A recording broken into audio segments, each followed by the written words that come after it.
Hi, Michelle. Hey, Katie.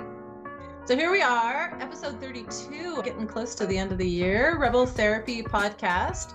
And I think today you're kicking it off, Michelle, because it's something about ADHD and Stranger Things and also the end of the year and an excellent metaphor. And I am the student, you are the teacher. Hit it. Yeah, I wouldn't want to put myself as an expert of Stranger Things, but I've watched all of the seasons and it does really pull me in. And Okay. I came across an article essentially on like an ADHD magazine, and basically the author was positing that like the upside down world of Stranger Okay. Things helps to illustrate her experience of having ADHD. And so, in order to understand that metaphor, I'll just give a brief explanation of what is happening and what it means for the characters in context, just to draw it out a little bit more. No, I was just going to say, I love that. I was going to ask you to do that because I saw the first season 1,000 years ago, whenever it was, and I Oh, didn't really continue from there. So let's pretend that people in our audience are lay people such as myself who don't really know. Talk to us like we've never seen it and we don't really know what's happening. I want to know. so essentially, this character named Will, who's a child, is lost, essentially kidnapped or that kind of thing, and they're looking for him. That's kind of the arc of the season, and there's a lot of paranormal activity happening, kids doing Awesome. kid things, and a lot of nostalgia, and it's kind of has fun tones, but it's very like fantasy kind of sci-fi focused in a way. Okay. So essentially, the upside down is where Will is trapped. It's like a parallel dimension, a shadow world. It's a world that looks like ours, but it's darker, it's devoid of people, it's full of monsters that could potentially hurt him. It's like a dark and scary place that he can't get out of, essentially. But it looks like his world in a way.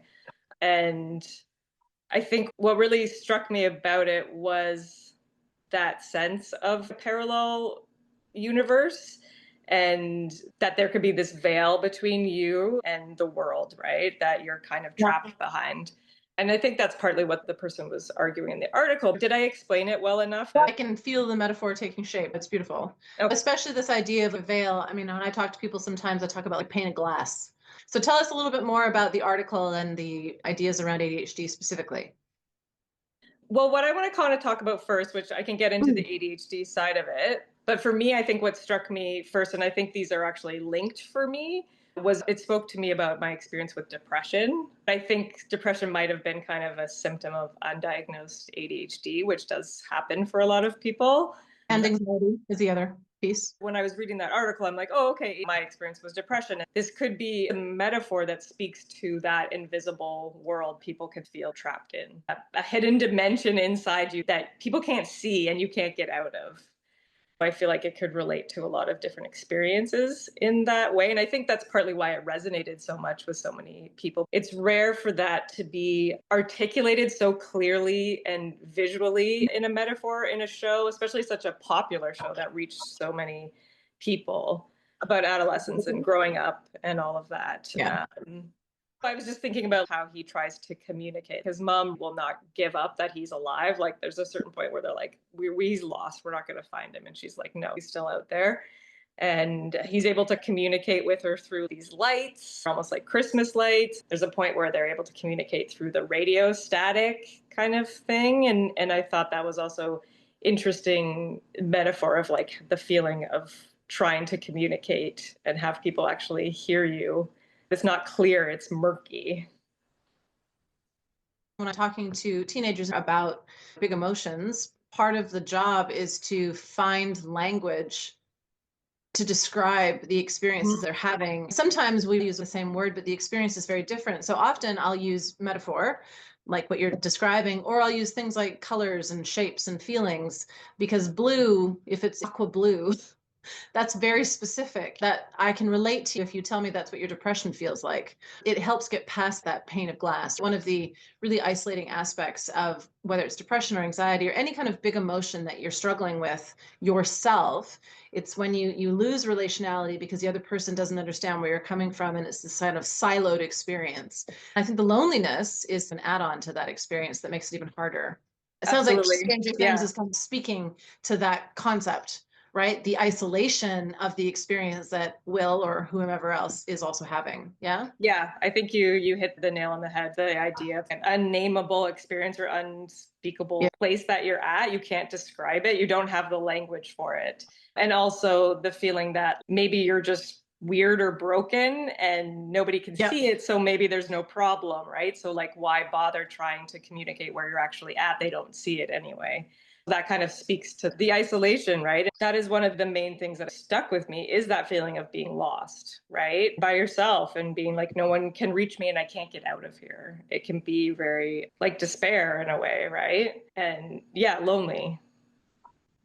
Sometimes I'll facilitate family sessions between parents and teenage children in particular, and that's what comes up more than anything is the parents going like, what's wrong, what's wrong, and the Mm, kids like, I don't know. And it's not that they don't know. What they're really saying is, well, they might not know, but they're also really saying, I don't know how to tell you, I don't know what to say. And often the parents are so sort of caught in their own worry or concern. I think it's the hardest thing. I mean, speaking as a parent, the hardest thing in the world is to watch your kids suffer and not be able to save them from it.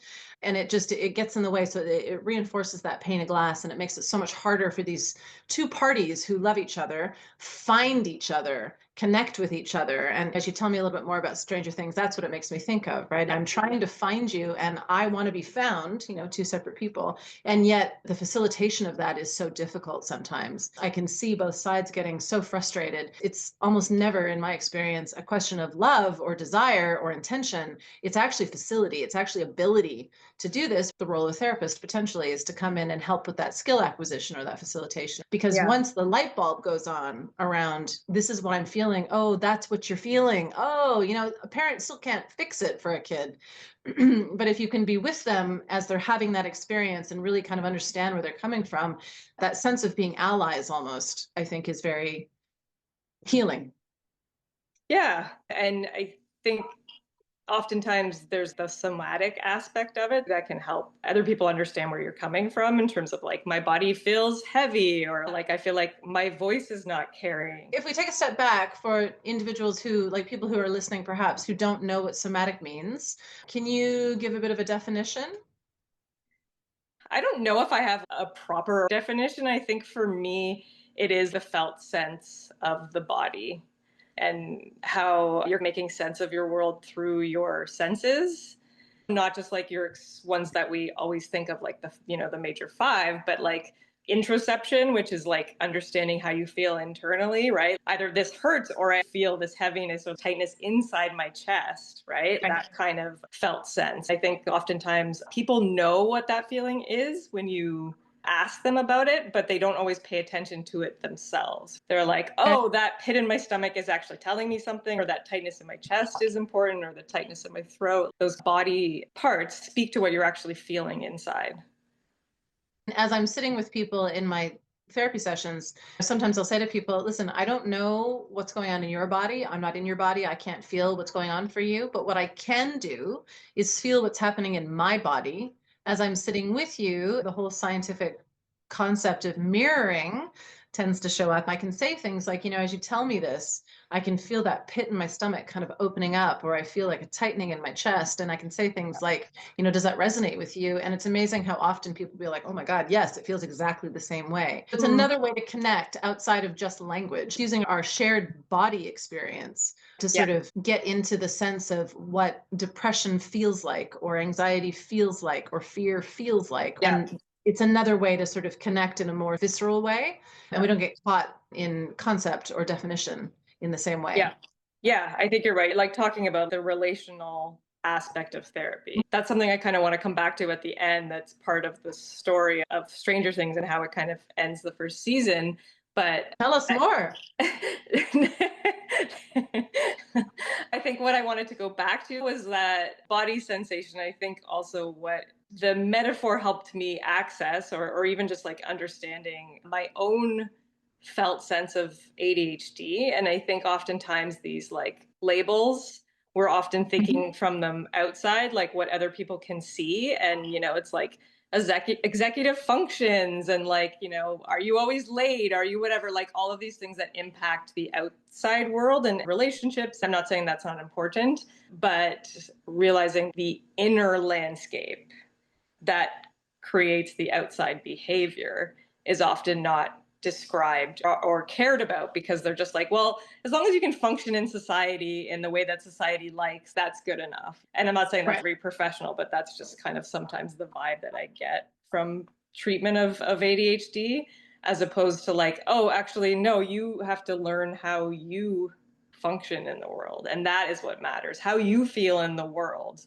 Are you able to show up in a way that's yourself? Are you able to translate your experience to somebody else and have them get it in a way that feels satisfying and that you feel like you actually do connect? And so that's the first step to me, is always caring about your inner, that hidden, invisible landscape, as opposed to the behaviors that other people can see. I think Stranger Things, the upside down part of it, really illustrates that, how vast and scary and unknown it can be.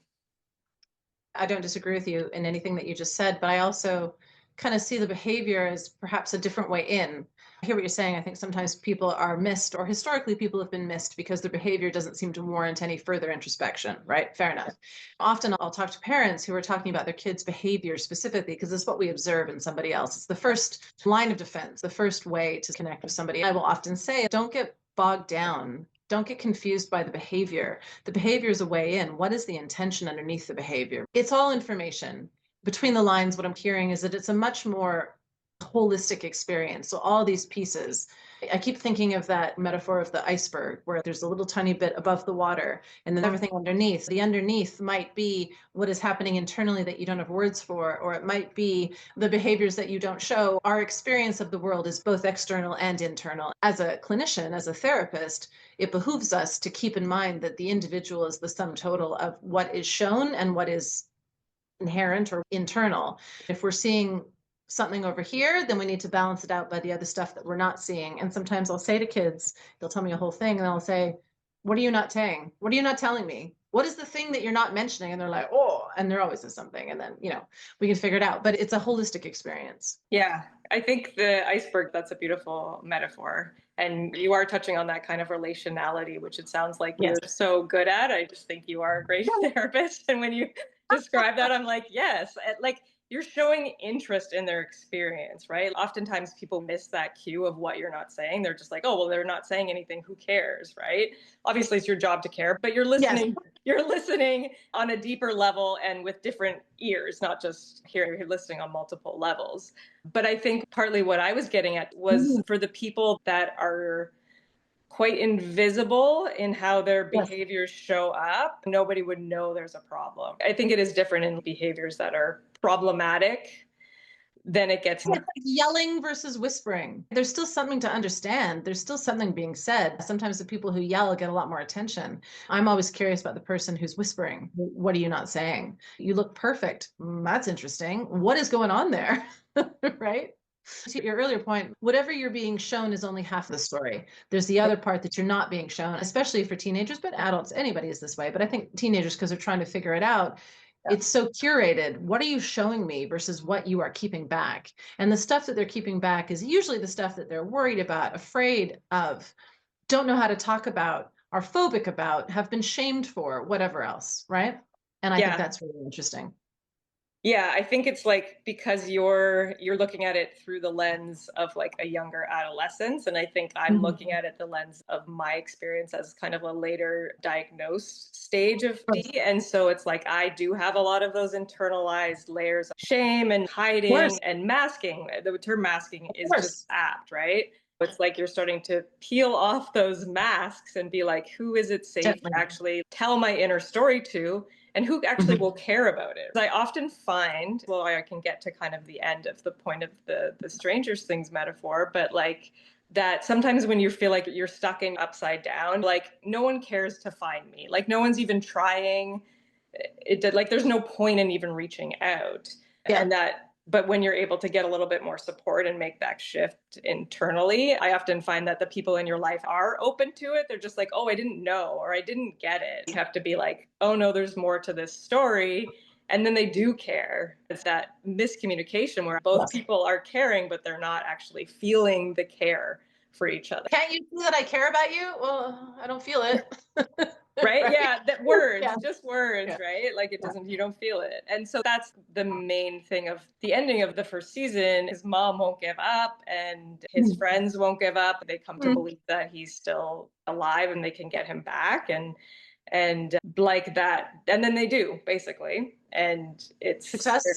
yeah, it's moving. And but the feeling of like they didn't give up on him and he didn't give up trying. So it's like they both were still trying to reach each other and were able to, which I think is a beautiful metaphor. So these are the most meaningful family sessions where I'm able to witness a kid who has never given up, who's trying and trying, and the parent or parents who are also frustrated, but trying and trying. And then finally, it's like it locks into place and they can see each other. You know, they're both there and then they can actually see each other. And it's such a beautiful moment to see that real contact happen. Absolutely. And I think even that in of itself is so restorative, just that experience. Yeah, no, it's beautiful. I like start from the beginning though. You might have to start again, see if you appreciate the first season a little more through my All lens. right. But then one more kind of, I just realized I have a little end to that, which is like, I know we ended on a hopeful note, and so I don't want to drag it down, but essentially he is changed from the experience, right? And so it's like talking about how you are changed from those difficult experiences you go through in either that siloing or that invisible world or that struggling to be known or seen or heard kind of thing. It's not like you just do it once and then you are out, right? It's like it's almost like it does have its like tentacles just like waiting to like pull you back under, right? So you have to actively make moves so that doesn't happen. I mean, it depends. Some things do end forever, at least that's my experience, but there are other things that I could slip into. So speaking to that relational element of having people in your life that notice when you start slipping, that care and try to support you. And you have to reach out. Yeah, absolutely. So what I'm hearing you say is it takes practice to develop resilience. Yeah.